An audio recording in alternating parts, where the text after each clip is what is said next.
Round mirror ఎలా stitch చేసుకోవాలో చూపిస్తాను. అలాగే ఫస్ట్గా మనకి ఫ్యాబ్రిక్ గ్లూతో ఇలా స్టిచ్ చేసేసుకోండి. మనకి 15 మినిట్స్ పడుతుంది ఆరటానికి. అలాగే ఈ ప్యాకెట్ ఉంది కదా, ఇవి 10 గ్రామ్స్ అనమాట. 10 గ్రామ్స్ వచ్చి 20 రూపీస్ తీసుకున్నారు. అలాగే మనకి కాటన్ థ్రెడ్ తీసుకోండి. ఇలా డబల్ లైన్ కాటన్ థ్రెడ్ తీసుకోండి. ఫస్ట్గా మనము మిర్రర్ పక్కన చూడండి, మిర్రర్ పక్కన ఇలా చైన్ తీసుకోవాలి. కొంచెం లాంగ్ చైన్ అనమాట. మళ్ళీ స్మాల్ కాకుండా మళ్ళీ మీడియం కాకుండా కొంచెం లాంగ్ చైన్ తీసుకొని ఇలా మిర్రర్ చివరగా వేసుకోండి. చూడండి, నేను మిర్రర్ పక్కనే నీడిల్ అనేది గుచ్చుతున్నాను. ఇలా మిర్రర్ పక్కన ఇలా వేసుకోవాలి. 6 వేసుకోండి. ఇలా మిర్రర్ చుట్టూ 6 చైన్స్ అనేది వేసుకోండి. అలాగే మిర్రర్ అనేది ఇప్పుడు నేర్చుకుంటున్నారు కాబట్టి కొంచెం పెద్ద మిర్రర్ తీసుకోండి. నేను తీసుకున్నాను కదా, ఈ సైజ్ అయితే సరిపోతుంది. సెకండ్ వచ్చి మీరు ముందు వేశారు కదా చైను, అక్కడే సెకండ్ లైన్ కూడా అక్కడే వేసుకోండి. చూడండి, ముందు వేసిన చైన్ ఉంది కదా, ఆ చైన్ దగ్గర నేను సెకండ్ లైన్ వేస్తున్నాను. ఇలా సెకండ్ లైన్ కూడా ఇలా మనం ముందు ఎక్కడైతే చైన్ అయితే వేసుకున్నామో అక్కడే చైన్ వేసుకోవాలి. 6 లైన్స్ వేసాను కదా, 6 లైన్స్ అయితే సెకండ్ లైన్ కూడా కంప్లీట్ అయిపోయింది.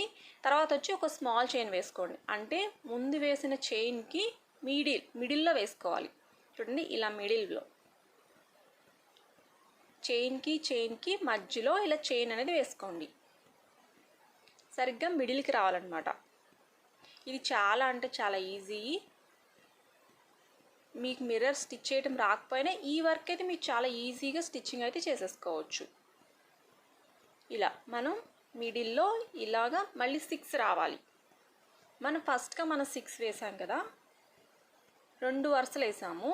ఫస్ట్గా 6 లైన్స్ వేసి అవి 2 వరుసలు వేసాం. అలాగే సెకండ్ది కూడా మిడిల్లో ముందు వేసుకున్న దానికి మిడిల్లో వేసుకోవాలి. అలాగే ఇవి కూడా 6 వస్తాయి. చైన్స్ అనేది 6 వస్తాయి అన్నమాట. ఇది కూడా 2 వరుసలు వేసుకోండి. లాంగ్ చైన్ వేస్తామన్నమాట. జస్ట్ లాంగ్ చైన్ వేసి మనం మిర్రర్ని ఇలా స్టిచ్ చేసుకోవచ్చు.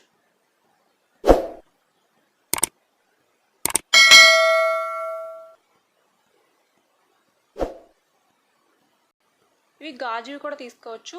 కాకపోతే ఇలా రేకు తీసుకొని మీరు వర్క్ అనేది ఫస్ట్ నేర్చుకోండి. గాజువి కూడా ఎలా స్టిచ్ చేసుకోవాలో నేను చూపిస్తాను.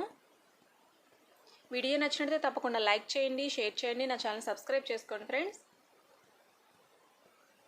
ఇలా మిర్రర్ చుట్టూ ఇలాగా లాంగ్ చైన్స్తో మనం ఇలా స్టిచ్చింగ్ అయితే చేసుకోవచ్చు.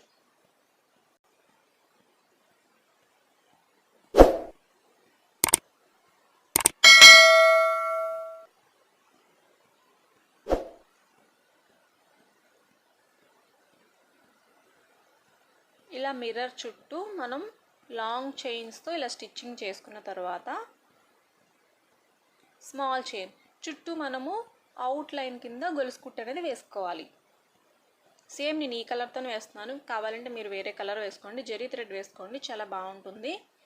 జరీ థ్రెడ్తో కూడా వేసుకోవచ్చు, లేదంటే సేమ్ కలర్ ఇదే కలర్తో కూడా వేసేసుకోవచ్చు.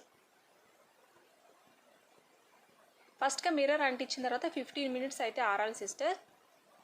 లేకపోతే మీరు అంటించిన వెంటనే స్టిచ్చింగ్ అయితే చేసేస్తే అది ఊడిపోతుంది. అందుకే మిర్రర్ అంటించాక అది 15 మినిట్స్ తర్వాత స్టిచ్చింగ్ అయితే చేసుకోండి. అలాగే గ్లూ పెట్టి అంటించినా సరే మీరు గొలుసు కుట్టు ఏమవుతుందంటే మీరు వేసేది బాగా టైట్గా వేసేస్తారు. అప్పుడు ఏమవుతుంది, మిర్రర్ అనేది పైకి వచ్చేస్తుంది అనమాట. ప్రాక్టీస్ చేయండి. ఒక 5 మిర్రర్స్ కుట్టిన తర్వాత మీకు పర్ఫెక్ట్గా వస్తుంది మిర్రర్ వర్క్ అనేది. ఓకేనా? మనకి స్టిచ్చింగ్ అయిపోయిన తర్వాత మిర్రర్ అయితే ఇలా ఉంటుంది. దీని చుట్టూ బీడ్స్ కూడా కుట్టుకోవచ్చు. స్మాల్ బీడ్స్ కుట్టుకోవచ్చు, కొంచెం పెద్ద బీడ్స్ కూడా కుట్టుకోవచ్చు. నేను నెక్స్ట్ వీడియోలో చూపిస్తాను. మరి వీడియో నచ్చినట్లయితే తప్పకుండా లైక్ చేయండి. ఓకేనా? Thank you.